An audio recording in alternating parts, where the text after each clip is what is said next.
Halo pemirsa GPR TV dari Sabang sampai Merauke dari Miangas hingga Pulau Rote. Bertemu lagi bersama saya Mona Zarinisak dalam program Kominfo News.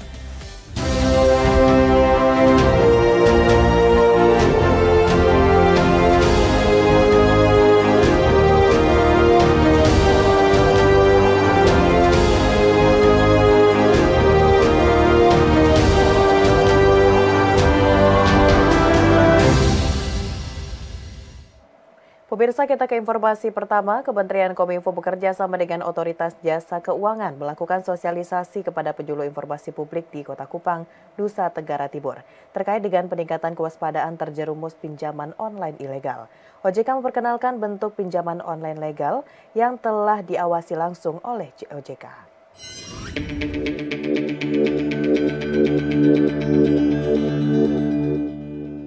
Kementerian Komunikasi dan Informatika melalui Direktorat Tata Kelola dan Kemitraan Komunikasi Publik Dirjen IKP Kementerian Kominfo pada Rabu 26 Juli 2023 melakukan bimbingan teknis penyuluhan informasi publik dengan tema peningkatan wawasan program dan kebijakan pemerintah untuk diseminasi informasi publik di Kota Kupang, NTT.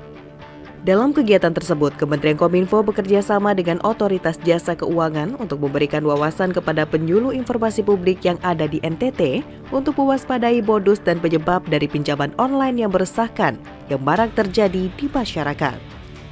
Direktur Literasi dan Edukasi Keuangan Otoritas Jasa Keuangan Horas Tarihoran menyampaikan beberapa karakteristik investasi bodong, yakni legalitas tidak jelas, keuntungan tidak wajar dalam waktu cepat, dan klaim tanpa risiko.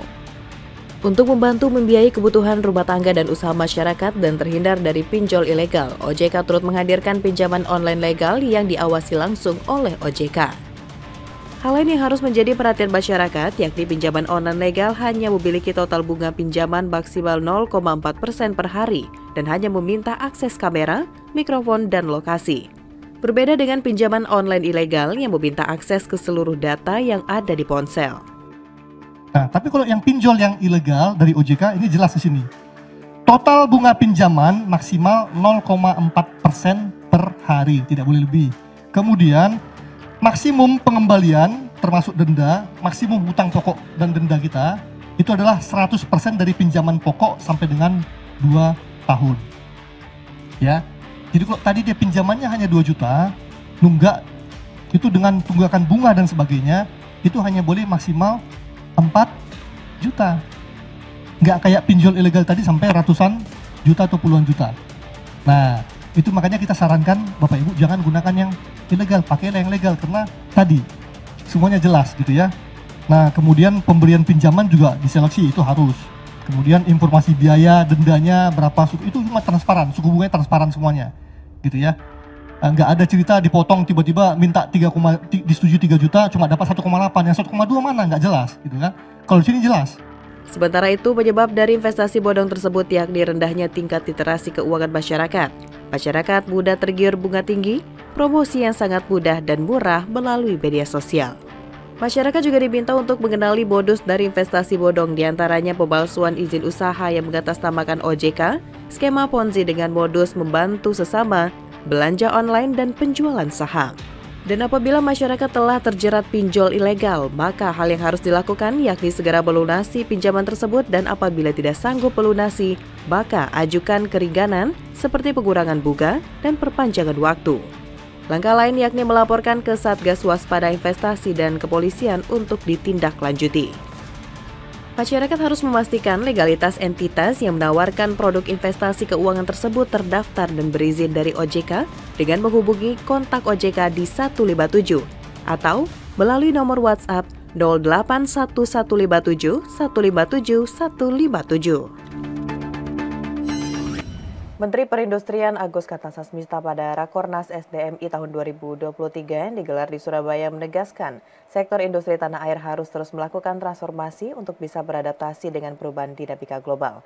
Selain transformasi, peningkatan kompetensi sumber daya manusia industri juga harus diperhatikan. Dalam acara Rakornas SDM Industri tahun 2023 yang digelar di Kota Surabaya dengan tema SDM Industri 4.0, kompeten dan berdaya saing global, Menteri Perindustrian Agus Kartasasmita menekankan beberapa hal yang harus ditingkatkan sektor industri di tanah air. Di antaranya pentingnya Indonesia memiliki SDM industri dengan produktivitas tenaga kerja yang tinggi. Bukan hanya skill, namun juga budaya dan etos kerja yang baik. Selain itu yang harus diperhatikan lagi yakni perkembangan teknologi, dinamika yang ada di dunia internasional digitalisasi, renewable energy, dan green products dalam konteks perindustrian yang bertujuan SDMI siap menghadapi berbagai paradigma. Tidak hanya transformasi dalam bidang digitalisasi ataupun hasil produk industri, Menperin juga menekankan pentingnya transformasi dalam berpikir juga harus dimaksimalkan oleh setiap SDM industri di Indonesia. Dan kita juga harus memperhatikan perkembangan teknologi dan juga dinamika yang ada di dunia internasional atau global. Kita harus selalu mampu untuk beradaptasi terhadap paradigma, bukannya satu mungkin, tapi dari time to time paradigmanya berkembang. Ya, misalnya saja berkaitan dengan renewable energy, digitalisasi, sekarang juga like it or not, ya kita harus menuju apa yang disebut dengan green product dalam konteks perindustrian. Dan ini tentu harus menjadi perhatian kita agar seluruh sumber daya manusia industri kita bisa siap untuk menghadapi paradigma-paradigma baru yang memang kita sebagai bangsa yang menjadi bagian dari komunitas global harus siap untuk menghadapinya, menerimanya, dan juga beradaptasi. Beralih ke informasi lainnya, pemirsa, Komisi Pemberantasan Korupsi bekerja sama dengan Badan Koordinasi Hubungan Masyarakat atau Bakohumas melaksanakan forum sosialisasi survei penilaian integritas 2023. Kegiatan sosialisasi ini merupakan bentuk upaya yang dilakukan pemerintah untuk mencegah dan membentuk budaya anti korupsi melalui survei penilaian integritas di seluruh Indonesia.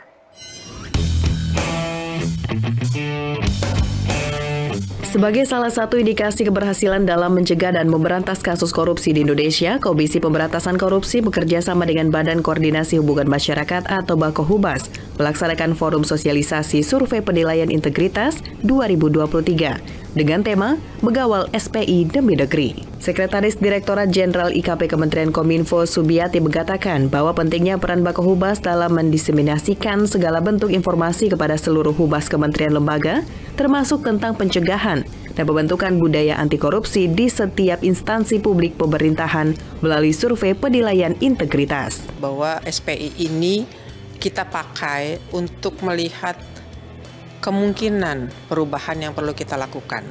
Bukan lagi apa yang salah dari yang kita lakukan kemarin. Karena dengan demikian kita tidak berpikir ke depan kan jadinya. Nah, SPI ini memang betul-betul menjadi bagian dari evaluasi kita untuk menjadi lebih baik ke depannya. Pada kesempatan yang sama, Deputi Bidang Pencegahan dan Monitoring KPK, Pahala Nainggolan, menjelaskan bahwa SPI menjadi langkah yang diambil KPK untuk meningkatkan peran aktif masyarakat guna mengukur perbandingan efektivitas pencegahan korupsi dan perbaikan sistem anti korupsi di berbagai tingkatan instansi publik pemerintahan. Dengan adanya perkembangan sistem melalui survei penilaian integritas juga membuat KPK mendukung pengadaan barang dan jasa, menggunakan katalog elektronik serta mendorong adanya sistem perizinan satu pintu secara daring. Pahala juga menyebutkan bahwa keseriusan kementerian lembaga dalam memberantas korupsi akan terlihat dalam SPI, di mana hasil akhirnya berupa dalam bentuk skor yang bisa dibandingkan dengan capaian tahun lalu. Ia pun mengajak kepada kementerian lembaga juga masyarakat untuk turut serta berpartisipasi mengawal kebijakan SPI dengan mengisi serta menyebarluaskan isi kuesioner survei penilaian integritas. Ayo kita berantas korupsi. Korupsi di Indonesia ini udah mengganggu gitu ya. Pendidikan kita nggak bisa gratis sampai pendidikan tinggi, kesehatan nggak semua orang miskin tercover gitu kan. Kita masih ngirim orang ke luar negeri beasiswa dari donor gitu, masih pinjaman luar negeri. Itu kita yang bikin sendiri. Emang kurang apa kita sumber daya? Orang pinter banyak, kekayaan alam ada, karena korupsi yang bikin kita begitu.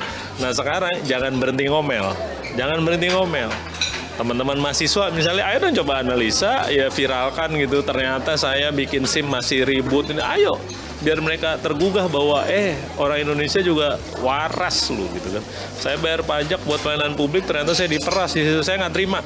Nah lewat SPI ini, jadi yang kita mau dorong sebenarnya berhenti mengeluh, mari kita action yang positif.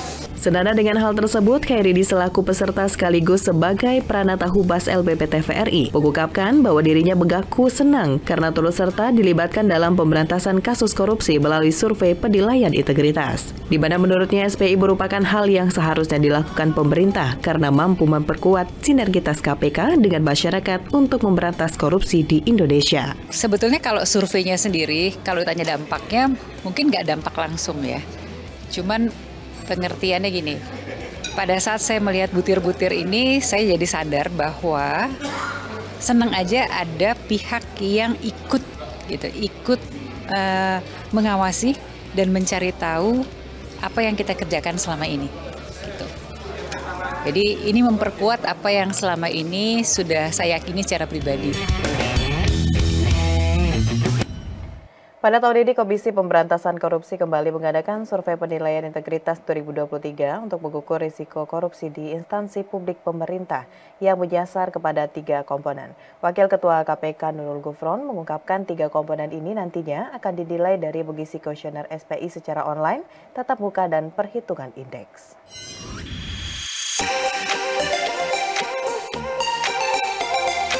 Komisi Pemberantasan Korupsi tahun ini kembali mengadakan SPI untuk mengukur risiko korupsi di instansi publik pemerintah.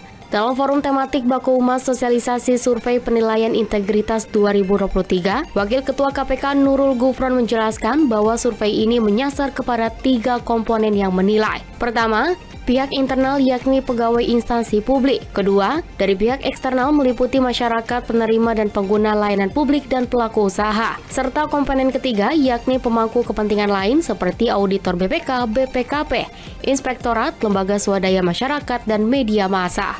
Ia menilai 3 komponen tersebut dibagi berdasarkan komposisinya, yakni 20% suara dari pihak internal, 10% dari pihak terkait, dan selebihnya diserahkan kepada masyarakat. Hal tersebut perlu dilakukan guna terhindar dari adanya manipulasi data yang membuat pengumpulan data SPI 2023 lebih valid, sehingga hasil akhirnya sesuai dengan kondisi di lapangan dan menjadi bahan evaluasi ke depannya. Dengan cara komposisinya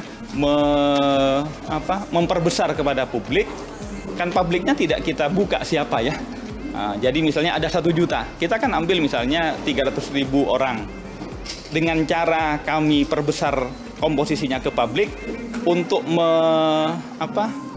merekayasa publik kan sulit. Kecuali misalnya penilaiannya dari internal. Kalau internal kan kemudian bisa dikondisikan. Nah, itu bagian dari menjaga agar SPI ini valid begitu. Karena kalau tidak valid tidak bisa ditindaklanjuti kan. Lebih lanjut, Nurul Gufron juga menjelaskan perbedaan survei penilaian integritas 2023 akan lebih mendalam dan mencangkup kepada semua unit termasuk ke dalam pengadaan barang dan jasa. Sedangkan pada SPI 2022 hanya terfokus pada unit-unit pokok yang melayani masyarakat saja dan tidak secara menyeluruh untuk dinilai. Bersama Kementerian Kominfo, Nurul Gufron pun berharap hasil SPI 2023 nantinya akan lebih baik lagi dibandingkan dengan tahun lalu. Yang direncanakan dalam pembuatannya tidak hanya dilakukan setahun sekali, namun dalam jenjang periode tertentu, baik itu mingguan, bulanan, hingga per semester. Kalau bisa, SPI ini bukan hanya program annual, bukan tahunan, tapi real time. Nah, masyarakat setelah dapat layanan langsung memberi penilaian, diakumulasi entah mingguan, entah bulanan, entah semesteran gitu. Sehingga akan lebih bagus lagi. Dan saya yakin Kominfo nanti mampu untuk merealisasikan itu, walaupun tidak tahun depan atau tahun-tahun yang akan datang. Pemirsa, setelah jeda kami akan kembali dengan informasi lainnya. Tetaplah bersama Kominfo Newsroom.